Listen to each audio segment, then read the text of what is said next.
Tes tes.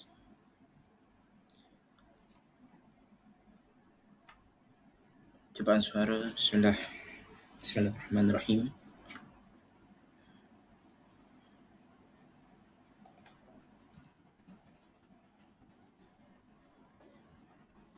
Bismillahirrahmanirrahim.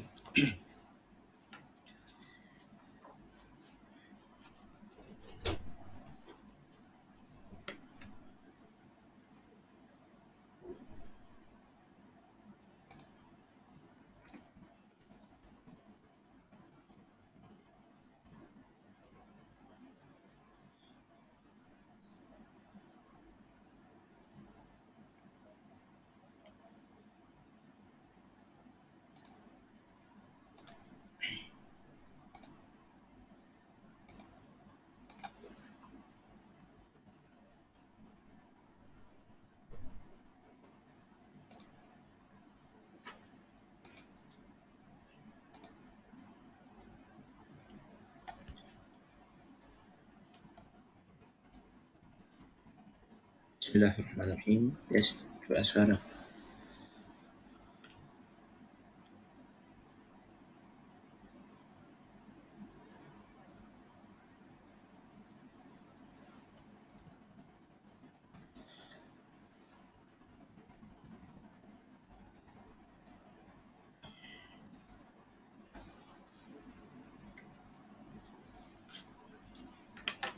A'udzubillahi minasyaitonirrajim. Bismillahirrahmanirrahim. Assalamualaikum warahmatullahi wabarakatuh. Alhamdulillahi wa kafa wassalatu wassalamu ala Muhammadin nabiyyin mustafa wa ala alihi wa sahbihi wa man walah. Subhanaka la ilma lana illa ma 'allamtana innaka antal alimul hakim. Qala bishrah li sadri yassir li amri wahlul 'uqdatam min lisani yafqahu qawli. Amma ba'd. Qala Allah Ta'ala fi kitabihil aziz ba'da a'udzu billahi minasyaitonir rajim. Wal takum minkum ummatun yad'una ilal khair wa ya'muruna bil ma'ruf wa yanhauna 'anil munkar wa ulaika humul muflihun. Firman Allah Ta'ala yang bermaksud adalah ada satu kumpulan dari kalangan kamu umat Islam yang menyeru kepada kebaikan, menyuruh kepada perkara yang ma'ruf dan mencegah perkara yang munkar, dan mereka itulah golongan yang beroleh kejayaan. Surah Ali Imran ayat 104. Pertama, alhamdulillah kita bersyukur kepada Allah Subhanahu wa taala kerana mengizinkan untuk diadakan sesi live, sesi diskusi ataupun wacana buku ataupun tulisan oleh Yang Berhormat Datuk Seri Tuan Guru Haji Abdul Hadi Awang, Presiden PAS, yang hari ini insya-Allah saya akan berkongsi daripada satu judul buku yang dikarang oleh beliau sendiri, iaitulah karya Ad-Daulatul Islamiyah fil Mujtama' Ta'addudi, iaitu negara Islam dalam konteks masyarakat majmuk. Dan tulisan Tuan Guru ini adalah tulisan yang ditulis pada tahun lalu, iaitu pada tahun 2019, cetakan yang pertama. Dan saya rasa tidak perlu kita perkenalkan lagi ketokohan penulis ini, iaitu Tuan Guru Haji Abdul Hadi Awang, sebagai seorang tokoh ahli politik yang sudah lama berkecimpung dalam arena politik negara, bahkan sudah puluhan tahun terlibat dalam sepak terjang politik antarabangsa, khususnya melibatkan hubungan gerakan Islam. Bahkan baru ini Yang Amat Berhormat Perdana Menteri Tan Sri Muhyiddin Yassin melantik beliau sebagai duta khas bertaraf menteri ke Timur Tengah, yang mempunyai misi dan juga objektif khusus daripada pihak kerajaan. Dan ini satu pengiktirafan kepada ketokohan dan juga karakter yang dimiliki oleh Tuan Guru Haji Abdul Hadi Awang. So ini bukan satu-satunya karya yang ditulis oleh beliau. Bahkan ini merupakan salah satu daripada puluhan, bahkan mungkin sudah mencecah ratusan tulisan beliau, yang mana beliau ini menulis dalam pelbagai lapangan ilmu, khususnya daripada zaman beliau masih muda lagi. Beliau menulis dalam ilmu sirah sehingga menghasilkan fiqhul harakah dan menghasilkan karya-karya yang pelbagai, termasuk dalam bidang fiqh dan lebih-lebih lagi dalam bidang fiqh politik, dalam fiqh siasah yang banyak dikarang oleh beliau. Dan judul yang akan kita bincang saya akan bentang atau kongsi pada petang ini adalah salah satu daripada buah pemikiran Tuan Guru yang dihasilkan sebagai suatu panduan dan juga asas kepada konsep negara yang banyak disalahfahami oleh kalangan-kalangan di luar sana. Dan buku ini walaupun tidak terlalu tebal, tetapi syarat dengan dalil-dalil hujjah akli dan juga nakli, dan disalut dengan pengalaman di arena politik, menjadikan karya ini sangat segar dan juga sesuai untuk kita faham realiti politik, khususnya dalam konteks masyarakat negara ini. Jadi kita mula sesi pada petang ini daripada muqaddimah yang ditulis oleh Tuan Guru, yang mana di antara perkara yang disebut oleh Tuan Guru dalam muqaddimah ini ialah berkenaan dengan apakah konsep dan realiti politik di Malaysia. Bahkan kita kena faham dalam banyak tulisan-tulisan Tuan Guru, bahkan seingat saya Tuan Guru menulis buku ini khusus untuk memberikan pencerahan dan memberikan kefahaman kepada masyarakat di luar sana, sebahagiannya dari kalangan para ulama ataupun tokoh-tokoh ilmuwan luar negara, dalam memahami realiti politik yang berlaku dalam negara kita. Dan ini adalah suatu perkara yang sangat penting dalam menentukan ijtihad dan pandangan politik yang ingin diambil oleh pelbagai pihak. Kerana sebelum ini ramai kalangan ilmuwan di luar sana mengulas dan memberikan pandangan terhadap realiti politik negara tanpa memahami fiqhul waqi' dan juga al-waqi' siasi, realiti politik Malaysia, sehingga menyebabkan pandangan-pandangan mereka ini tersasar daripada realiti sebenar. Maka Tuan Guru menghasilkan karya ini bagi menjawab dan memberikan satu pandangan dan hala tuju yang betul di atas landasan realiti politik yang berlaku dalam negara kita. Bahkan berturutan selepas penghasilan tulisan ini, Tuan Guru menulis karya-karya yang lain, termasuk tulisan Al-Kharitah As-Siyasiyah, peta politik. Dan juga sebelum daripada ini, saya ingat sudah lama Tuan Guru menulis beberapa karya dalam bahasa Arab yang lain, termasuk berkenaan dengan pertemuan di antara Islam dan juga sekularisme yang berlaku di Malaysia. Begitulah karya-karya yang berikutnya. Cuma hari ini kita fokus kepada tulisan Ad-Daulatul Islamiyah fil Mujtama'i Ta'addudi ini, bagi memahami apakah konsep negara Islam dalam realiti masyarakat Malaysia yang mempunyai masyarakat yang majmuk, yang kita terdiri daripada kalangan bangsa Melayu, kita terdiri daripada kalangan bangsa Cina, India, orang asal dan sebagainya. Ini realiti politik yang perlu difahami sebelum kita memahami secara mikro keadaan politik negara dalam waktu semasa hari ini. Okey, dalam muqaddimah Tuan Guru menyebutkan dalam muqaddimahnya adalah yatasaalu an iqamati ad-dawlah al-islamiyyah fi Malaysia hadhihi al-bilad allati ta'addadat fiha al-qawmiyat wal-adyan wat-taqalid wal-'adat wa tasha'abat fiha ath-thaqafat ثم تفرق المسلمون أنفسهم إلى أحزاب سياسية من تأثر الفكرية. Tuan Guru menyebutkan berkenaan dengan ada sebahagian yang bertanya kepada Tuan Guru tentang persoalan, sering menjadi persoalan negara Islam Malaysia ini, yang mana keunikan yang ada di negara kita ialah kita mempunyai pelbagai kaum, agama dan juga tradisi serta adat dan budaya. Ini keunikan yang tidak boleh dinafikan.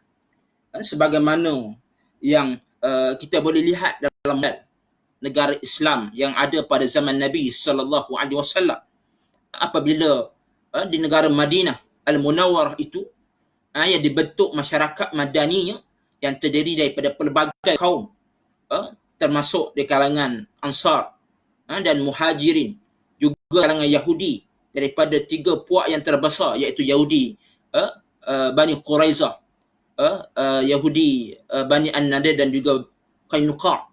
Ini antara kepelbagaian etnik dan juga masyarakat pada zaman Nabi sallallahu alaihi wasallam. Bahkan kita boleh lihat realiti yang sama yang berlaku dalam negara kita atas konsep masyarakat majmuk ini, ialah menyebabkan lahirnya pelbagai masalah, sehingga Tuan Guru sebut, sehingga menyebabkan umat Islam berpecah kepada beberapa parti politik yang hasil daripada kesan pemikiran sekular yang menjajah tanah air ini. Dan kita maklum Malaysia pernah dijajah oleh beberapa kuasa-kuasa penjajah, dan antara yang paling lama dan juga memberikan kesan kepada landscape dan perjalanan politik negara kita ialah penjajahan British ratusan tahun, sehingga menyebabkan kita terkesan daripada pemikiran dan fahaman yang cuba ditanamkan. Itulah pemikiran secularism yang akan kita sentuh dalam bab-bab yang berikutnya. Itu yang pertama. Yang kedua, Tuan Guru menyebutkan berkenaan dengan tentang negara ini pernah dijajah oleh Portugis, kemudian Belanda dan kemudian British, sehingga beberapa kurun. Ini yang saya sebut pada sebentar tadi. Kemudian Tuan Guru menyebutkan tujuan daripada kesan daripada penjajahan ini, wa minal mukhattatat tashkil al-hukumah ala nizam ilmani liberali federali bitaqsim wilayat bisultatin mahdudah. Di antara perancangan yang dilakukan oleh penjajah, penjajahan di dalam bahasa Arab kita sebut sebagai al-musta'mar, penjajah, ataupun istilahnya al-istimar, penjajahan, ataupun dalam bahasa Inggerisnya kita sebut colonialism, suatu penjajahan. Di antara perancangan dilakukan oleh penjajah ialah penjajah membentuk kerajaan dengan menggunakan sistem liberal federalism, dengan cara membahagikan negeri-negeri mengikut kuasa yang telah ditetapkan dan menempatkan rakyat yang pelbagai kaum di tempat-tempat yang berbeza. Ini yang disebutkan poin yang kedua yang disebutkan oleh Tuan Guru. Daripada poin ini, Tuan Guru menyebutkan disebut ka'annaha qanabilun mawqutah litatbiq siyasah farqun tasud. Penjajah sengaja bahagikan masyarakat-masyarakat yang berbila kaum ini. Kalau kita ingat dalam buku sejarah dulu, ada kita baca kaum-kaum Cina ni diletakkan di bandar-bandar utama, dan kaum-kaum orang-orang Melayu ni diletakkan di kawasan-kawasan kampung dan pinggir bandar yang jauh daripada pembangunan dan juga kemajuan. Kaum India diletakkan di estet-estet di ladang-ladang. Semua ini adalah Tuan Guru sebut perancangan yang merupakan seolah-olah bom jangka qanabil mawqutah, bom jangka, yang mana sifatnya boleh meletup bila-bila masa, menyebabkan kita berlakunya kacau bilau, kita bergaduh, kita bertembung bersama rakyat dan sebagainya. Ini strategi penjajah, yang mana penjajah memperkenalkan suatu teori yang kita kenal sebagai sistem divide and rule, pecah dan perintah, yang merupakan di antara senjata utama penjajah dahulu untuk memecah belahkan masyarakat dalam sesebuah negara yang telah dijajah. Ini realiti yang kita kena faham, bermula daripada era penjajahan sebelum kita mengecapi kemerdekaan. Kemudian Tuan Guru menyebutkan selepas kita memperolehi kemerdekaan, summa wada'at ba'daha fi masallatin munzamatin Commonwealth al-Britaniyah wal munazzamat allati wada'at li masalih al-istimar al-siyasi wal iqtisadi was. Kemudian penjajah meletakkan negara ini lepas dalam di bawah naungan negara Commonwealth British. Kita maklum negara-negara yang pernah dijajah oleh British dikenali sebagai negara Commonwealth, sehingga ada sukan Commonwealth yang dilakukan 4 tahun sekali. Ini antara perancangan yang dibuat oleh penjajah sebelum mereka memberikan kemerdekaan kepada tanah jajahan mereka. Dan kesan daripada takkan ini, dia menyebabkan setiap negara-negara yang memperolehi kemerdekaan ini masih lagi dijajah dan disusun mengikut kepentingan jajahan, baik dari sudut politik, ekonomi, budaya dan sebagainya. Ini keadaan yang kita kena faham. Walaupun sudah mengecapi kemerdekaan lebih dari 60 tahun, tetapi pemikiran dan jarum penjajahan itu masih lagi berada dalam pemikiran masyarakat kita. Dan yang seterusnya, Tuan Guru menyebutkan berkenaan tentang bagaimana penjajah memecahkan ataupun membahagikan kumpulan-kumpulan parti-parti politik ini mengikut apa yang telah disepakati dan dijanjikan oleh antara negara-negara selepas berlaku Perang Dunia yang Kedua. Dan Tuan Guru menyebutkan bagaimana diwujudkan suatu parti yang bermula dengan Parti UMNO, yang Tuan Guru sebut dahulu waktu mana sebelum dapat kemerdekaan banyak mendapat bantuan dan kemudahan daripada kerajaan yang memerintah kerana dasar sekular yang dipegang oleh parti tersebut. Ini soal cerita lama yang kita kena faham asal usul sejarah.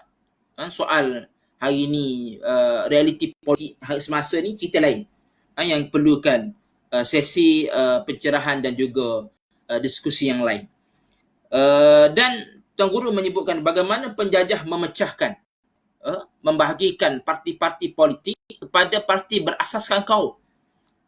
Antaranya membentuk parti MIC khusus untuk kaum India, membentuk MCA khusus untuk kaum Cina, sehinggalah ditubuhkan satu lagi parti-parti Melayu, iaitulah yang dikenali dengan nama pada awalnya, iaitu Hizbul Muslimin, yang ditubuhkan oleh almarhum Ustaz Abu Bakar Al-Bakir, yang kemudian diharamkan pada tahun 1948 selepas British memperkenalkan Ordinan Darurat. Kemudian 3 tahun kemudian bangkit dan juga lahir semula dan nama yang pelbagai lah. Awalnya nama Persatuan Ulama Setanah Melayu, kemudian dikenali dengan Persatuan Islam Setanah Melayu, yang menatijahkan lahirnya Parti Islam 19. Ini perjalanan sejarah yang yang ditekankan oleh Tuan Guru dalam mukaddimah, bagaimana selepas penjajah memberikan kemerdekaan kepada negara jajahan, mereka terus merancang dan menyusun strategi bagaimana untuk mengawal dan juga mengelola negara-negara jajahan ini supaya masih lagi mengikut telunjuk dan juga apa yang dikehendaki oleh penjajah. Ini yang berlaku kepada negara kita, bahkan berlaku kepada negara-negara lain. Termasuk kita boleh ambil contoh apa yang berlaku di Indonesia selepas Belanda berundur daripada negara mereka, memperolehi kemerdekaan lebih awal daripada kita. Strategi dan kaedah yang sama dipegang, dan kita boleh lihat bagaimana kesannya sehingga hari ini. Kemudian Tuan Guru menyebutkan daripada lahirnya kewujudan Islam dalam parti politik, khususnya yang dibawa oleh Hizbul Muslim, kemudian diperkenalkan melalui Parti Islam Malaysia PAS, yang dituduh mempunyai hubungan dengan gerakan jihad dan juga golongan yang menentang kerajaan. Sehingga kalau kita lihat sejarah perkembangan gerakan Islam yang dianggap mengganggu keamanan negara, ini mempunyai hubungan dengan beberapa kumpulan-kumpulan seperti Syarikat Islam yang pernah ditubuhkan pada tahun 1908 Masihi oleh Kiai Imam Samanhudi yang ditubuhkan di Indonesia. Kemudian ada cawangan di Malaysia, di Tanah Melayu, dan dia ada hubungan dengan kumpulan-kumpulan ini sehingga melahirkan parti-parti yang berasaskan fikrah dan juga ideologi Islam.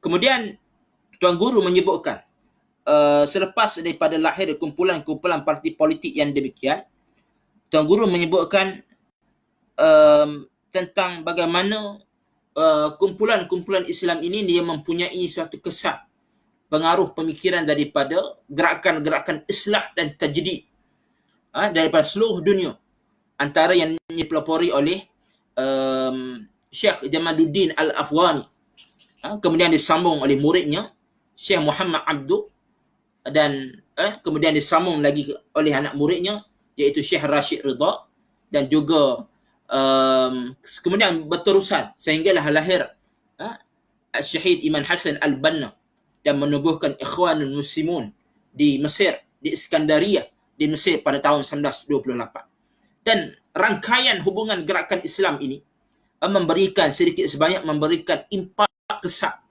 kepada perjalanan politik dan perkembangan politik di tanah air sewaktu sebelum kita mengecapi kemerdekaan. Bahkan kesan ini berlarutan dan berpanjang sehingga hari ini. Sebagaimana yang kita boleh lihat dalam negara kita, kesan kepada PAS sebagai contohnya, sebagai khususnya, dan juga kepada kepelbagaian kumpulan-kumpulan Islam yang lain. Yang ini panjanglah yang dihuraikan. Itu secara ringkas apa yang berlaku sebelum kita beroleh kejayaan kemerdekaan dan selepas kita diberikan kemerdekaan oleh penjajah. Kemudian Tuan Guru menyambung dalam mukaddimah ini, yang penting yang kita kena faham ialah bagaimana Tuan Guru menyebutkan berlakunya timbulnya kumpulan-kumpulan Islam ini telah merupakan respon dan tindak balas kepada realiti masyarakat Tanah Melayu pada waktu itu. Antaranya ialah kerana rantaian gerakan Islam ini dibentuk di atas asas gerakan dakwah untuk menyebarkan cahaya Islam seluruh kepulauan Melayu. Dan kita boleh lihat pelbagai gerakan-gerakan yang lahir, antaranya kerana respon kepada perkembangan gerakan Kristianisme ataupun disebut sebagai Harakatul Tansir, gerakan kristianisasi, dan Harakatul Taghrib, gerakan pembaratan negara-negara penjajahan yang bermula selepas sebelum penjajah-penjajah memberikan kemerdekaan kepada setiap negara jajahan. Ini strategi yang dipasang oleh penjajah dengan tujuan untuk melemahkan negara-negara jajahan ini daripada kembali melaksanakan Islam. Kerana kalau kita baca dan kita buat kajian dan juga ulang kaji sejarah tanah air kita, tanah air ini, kita boleh banyak bukti sejarah yang sahabat boleh dan pendengar boleh rujuk dalam tulisan-tulisan yang pelbagai. Bagaimana dahulu kita kerajaan Islam di Tanah Melayu ini pelbagai. Ada kerajaan Islam Melaka. Kita ada di Kepulauan Melayu ini, kita ada kerajaan Islam Riau, kerajaan Islam Aceh. kerajaan Islam Banten dan sebagainya, semuanya melaksanakan Islam dalam konteks pemerintahan. Ini yang ada dalam sejarah yang cuba digelapkan, bahkan ditimbus oleh penjajah supaya kita tidak tahu realiti yang ada pada negara kita, supaya jati diri dan identiti masyarakat kita ini jauh daripada Islam. Dan itu di antara sebab munculnya gerakan-gerakan Islam, termasuk salah satunya ialah Parti Islam Malaysia.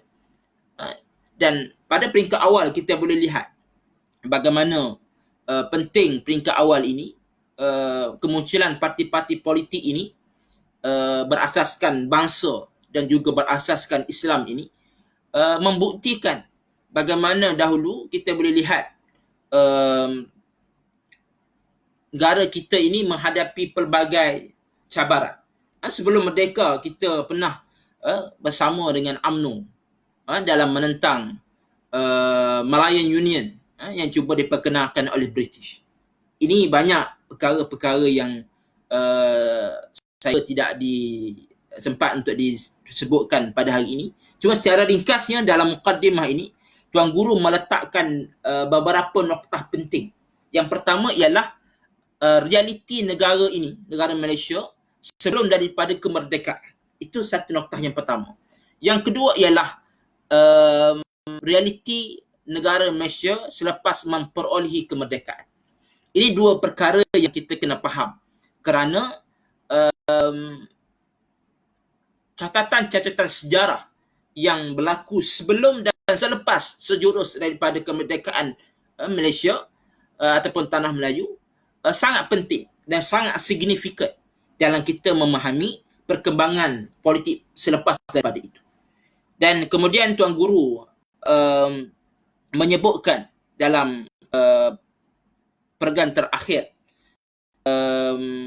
mukaddimah beliau dalam buku ini, Tuan Guru menyebutkan wa nakhtaru al-muwajahatu silmiyah hiya al-ula wan nahj wal wasati hiya al-aslah li inqaz al-ummah wa iqaziha min ad-dakhil. Dan Tuan Guru menyebutkan bagaimana kumpulan-kumpulan ini, khususnya Parti Islam se-Malaysia PAS, sebuah parti yang dipimpin oleh Tuan Guru, pilih pendekatan al-muwajahah as-silmiyah. Muwajahah silmiyah ni pendekatan secara damai, ataupun mungkin hari ini kita boleh istilahkan sebagai pendekatan budaya politik matan dan sejahtera dan bersikap sederhana. Tuan Guru sebut hiyal aslah li inqazil ummah wa iqaziha min ad-dakhil, dengan tujuan untuk cara terbaik untuk membebaskan umat, lianqazil ummah, bebaskan umat dan menyadarkan mereka daripada kelalaian dan masalah damai. Ini yang berlaku kepada negara kita. Bahkan kemudian Tuan Guru menyebut wa islahul watani wal ummah min ad-dar lil farq bainaha wa bain ad-didd al-udwan al-khariji. Kemudian membaiki dan mengislahkan masyarakat ini dari sudut untuk berdepan dengan masyarakat dan juga musuh, yang juga merupakan perkara yang penting yang perlu dilakukan, kerana berdasarkan pada firman Allah Ta'ala, wa qala Musa rabbana innaka ataita fir'auna wa malahu zinatan wa amwalan fil hayatid dunya rabbana liyudillu an sabilik. Ini yang cerita tentang Nabi Musa kata berdoa kepada Allah, ya wahai Tuhanku, Nabi Musa rayu kepada Allah, wahai Tuhan kami, sesungguhnya engkau telah memberikan kepada Fir'aun dan ketua-ketua kaumnya barang-barang hiasan dan harta benda yang mewah dalam kehidupan dunia. Dan Nabi Musa berdoa kepada Allah, Rabbana tumis ala amwalihim washdud ala qulubihim fala yu'minu hatta yarawul azab al-alim. Wahai Tuhan kami, kemohon yang berikan kepada mereka, menyebabkan mereka sesat daripada jalanmu dengan sebab kekufuran mereka. Nabi Musa merintih dan merayu kepada Allah supaya Allah Ta'ala memberikan balasan kepada Firaun yang sangat zalim, yang melakukan pelbagai perkara yang diberikan kemewahan oleh Allah, supaya dengan sebab itu Allah Ta'ala memberikan azab yang tidak terperi sakitnya kepada mereka. Ini yang doa Nabi Musa sebagai suatu mesej yang penting ialah kita mesti faham tugas utama selepas kemerdekaan adalah membetulkan dan juga mengislahkan negara ini dari sudut dalaman dan juga luar. Berhadapan dengan cabaran dalaman, dengan musuh dan juga musuh luar. Ini noktah yang kedua, noktah penting dalam muqaddimah Tuan Guru. Dan noktah yang terakhir ialah Tuan Guru menyebutkan fal-istiqamatu bil iman wal wasatiyah baina at-tasahul binisyan tatbiq asy-syari'ah aw tahmishiha aw ta'tiliha wa at-tashaddud bi at-tafaqquh fiha wa tark as-siyasah asy-syar'iyyah.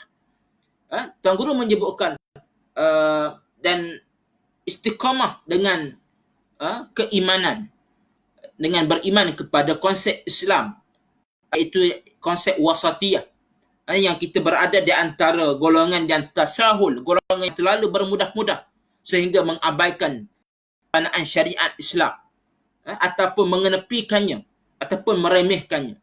Dan kita berada di antara golongan tasahul, golongan yang bermudah-mudah sehingga mengabaikan, meremehkan dan juga mengenepikan pelaksanaan syariat. Dan kumpulan yang satu lagi ialah golongan yang bersikap keras, at-tashaddud, golongan yang ekstrim, dengan tidak memahami Islam secara benar sehingga meninggalkan konsep politik Islam. Ini realiti yang kita kena faham. Noktah ketiga yang disebut oleh Tuan Guru, kita berada di antara golongan yang tasahul, golongan yang sederhana, yang bermudah-mudah sehingga mengabaikan pelaksanaan syariat Islam. Dan yang kedua, golongan yang keras dan sehingga tidak memahami secara tepat dan benar konsep syariat Islam ini. Ini konsep yang cuba digarap daripada Tuan Guru dalam muqaddimah tulisan beliau ini. Kemudian Tuan Guru menyebut dalam bab yang pertama, dalam muka surat yang pertama, satu topik yang sangat penting. Itulah tajuk Al-Islam huwa din. Islam itu adalah agama. Ini bahasa Melayu lah. Kerana kalau kita terjemah secara lebih tepat ialah Islam sebagai ad-din. Kenapa tidak diterjemahkan sebagai agama?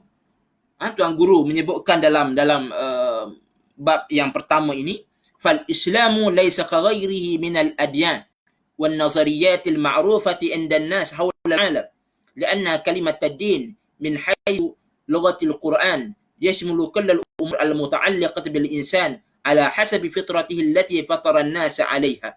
Hikmah khalqil insan fil ard. Tuan Guru menyebutkan dalam bab yang pertama ini ialah berkenaan tentang Islam ni tidak sama seperti agama yang lain. Bahkan tidak sama seperti mana ideologi atau doktrin pemikiran manusia yang lain. Kalau kita tahu ideologi ni banyak. Ada yang dikenali sebagai secularism. Ada ideologi yang kita kenal sebagai yang hari ni liberalism. Ni adik-beradik dia lah. Panjang lah dari sejarah dia. Kita kenal dengan ideologi komunisme. Dulu ada melanda tanah air kita, tanah Melayu dulu. Kumpulan komunis yang diasaskan oleh seorang tokoh Yahudi, Karl Marx. Dan kemudian ada lagi berkembang lahirnya kumpulan atau ideologi sosialisme. Kemudian lahir ideologi kapitalisme. Kemudian mereka bertembung sesama sendiri dan juga menjadi anutan sebahagian masyarakat dunia dan negara-negara besar suatu ketika dahulu. Panjanglah. Cuba Guru nak cerita ialah Islam ni berbeza dengan pahaman-pahaman, ideologi dan doktrin pemikiran ini kerana Islam ini dia diterjemahkan sebagai ad-din. Bahkan Syekh Yusuf bin Abdullah Al-Qaradawi menyebutkan Islam ini satu istilah yang lebih luas dan lebih syumul daripada kataan ad-din. Namun tidak ada terjemahan yang paling tepat kepada Islam itu melainkan dengan makna ad-din. Dan Tuan Guru menyebutkan kalimah ad-din ini yatadammanu anasirur ruh wal aqli wal jasad. Merangkumi pelbagai elemen. Islam ni merangkumi pelbagai elemen. Dia ada merangkumi soal roh, soal jiwa manusia, soal perkara unsur kejiwaan. Ada berkait dengan soal akal, berkait dengan soal jasad, al-fard wal mujtama', soal individu dan masyarakat. Kerana Islam tidak berbicara semata-mata soal individu sebagaimana perkara yang diperjuangkan oleh kalangan golongan yang mengangkat tema individu, hak individu itu mengatasi hak awam. Berbeza dengan Islam. Kerana Islam kita ni wasatiyah, kita ni sederhana. Wasatiyah ni bolehlah kita terjemah sebagai sederhana. Kita menjaga kedua-dua elemen, baik dari sudut elemen individu maupun dari sudut kemasyarakatan. Sebab itu kita berbeza kerana teori individu dan juga teori kolektivisme kemasyarakatan ini ialah dua teori yang lahir daripada dua tokoh Yunani yang kita baca dalam tulisan Plato, The Prince, yang sebut tentang perkara ini, lahir daripada tokoh Plato dan juga Aristotle, teori individualism dan juga teori kolektivisme ini, sehingga mempengaruhi pemikiran masyarakat Barat. Barat menjadi ideologi ataupun pemikiran konsep individualism ini sebagai asas melahirkan pemikiran liberal yang ada pada hari ini. Ini perkara yang kita kena faham. Islam tidak sebagaimana ideologi-ideologi yang dan kemudian Tuan Guru menyebutkan wa syu'unul hayat wal mamat wa ba'daha. Dan Islam ini merangkumi juga urusan kehidupan di dunia dan juga selepas mati. Sebab itu kita faham urusan kita ni bukan sekadar dunia. Panjang lagi. Urusan kita masih lagi jauh di akhirat kelak. Ini perkara yang membezakan Islam dengan ideologi-ideologi yang lain. Kerana ideologi lain tak ajar dosa dan pahala. Tapi dalam Islam kita diajar tentang konsep dosa dan pahala. Kita ada konsep syurga dan neraka. Konsep balasan di akhirat. Kita ada konsep duniawiyah dan ukhrawiyah. Ini yang membezakan kita dengan ideologi dan pemikiran-pemikiran moden yang lain. Ini kita kena faham. Sebab itu Tuan Guru menyebut bab pertama ini prinsip, satu tajuk yang menjelaskan prinsip penting dalam sebuah negara Islam ialah meletakkan takrif dan definisi ataupun pengertian Islam dengan maksud ad-din sebagai suatu takrif yang paling tepat, yang merangkumi semua aspek kehidupan manusia sebagaimana disebutkan dalam perenggan pertama oleh Tuan Guru sebentar. Kemudian Tuan Guru menyebut dalam mengambil sepotong ayat firman Allah Subhanahu wa taala, afa ghaira dinillahi yabghun wa lahu aslama man fis samawati wal ard taw'an wa karhan wa ilaihi yurja'un.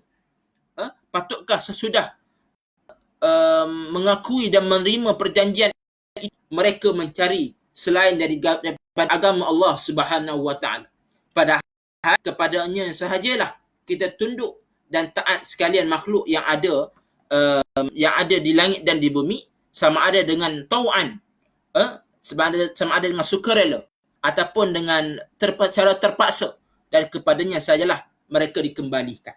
Surah Ali Imran ayat 83. Dan Tuan Guru menyebutkan bagaimana kita sama ada secara sukarela atau terpaksa kita akan kembali kepada Allah. Konsep yang tidak ada dalam mana-mana ideologi ataupun doktrin pemikiran manusia yang lain. Kerana konsep ukhrawiyah ini perkara yang cuba dipadankan. Dan apabila kita tidak melihat perspektif akhirat dalam politik ataupun negara ini, konsep kenegaraan ini, kita akan sesat. Kita akan terpesong daripada landasan yang telah digariskan oleh Allah SWT dan ditunjukkan oleh Nabi SAW melalui Al-Quran dan juga As-Sunnah. Dan kita lihat kemudian Tuan Guru sebut dalam bab yang pertama ini, di akhir bab ini ialah berkenaan wala yajuzu li muslim an yafhama hadha ad-din fi itar at-ta'rif ghairi lughat al-Quran wa huwa asl hadha ad-din wa tasawwaru wal Islam laisa min kalimatin rijal min al-lughat al-gharbiyah atau kalimatin agama min al-lughat al-mahalliyah. Tuan Guru menyebutkan tidak seharusnya seorang Muslim memahami maksud agama ini ataupun Islam ini ataupun ad-din ini melalui takrif selain daripada takrif yang telah diletakkan oleh Al-Quran. Sebagaimana dalam bahasa orang putih lah, bahasa barat, menterjemahkan ad-din ini dengan maksud religion, dan juga bahasa kita menterjemahkan dengan maksud agama. Bahkan Tuan Guru menyebutkan tak boleh. Kita mesti mentakrifkan Islam ini, din ini dengan daripada pemahaman Al-Quran.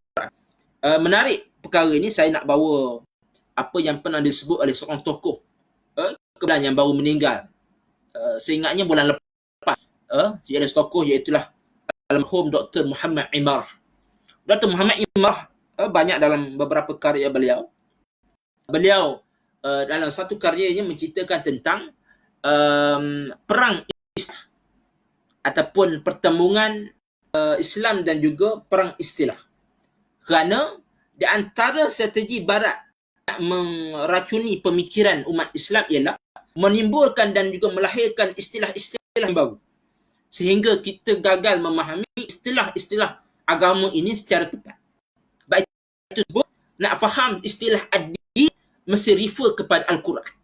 Baik Al-Quran sebagaimana Allah Ta'ala sebut, inna dina inda Allahil Islam.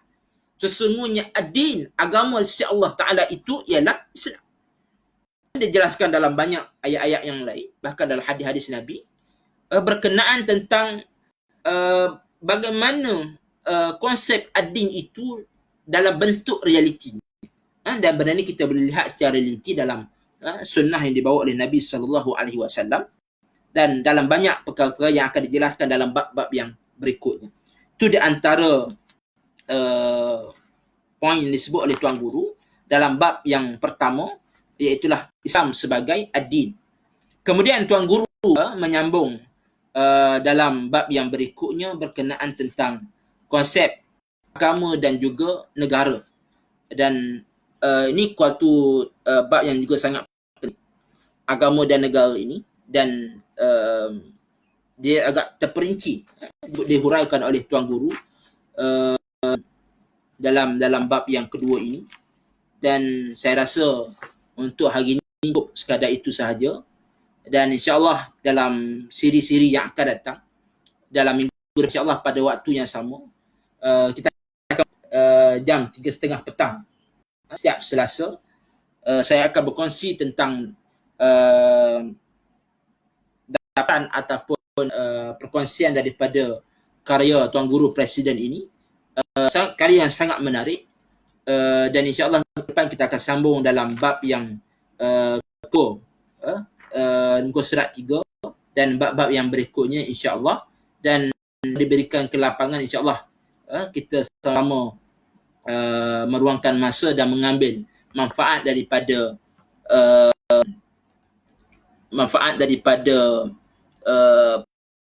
insyaAllah pada hari yang berikutnya akan disambung oleh sahabat-sahabat saya yang lain.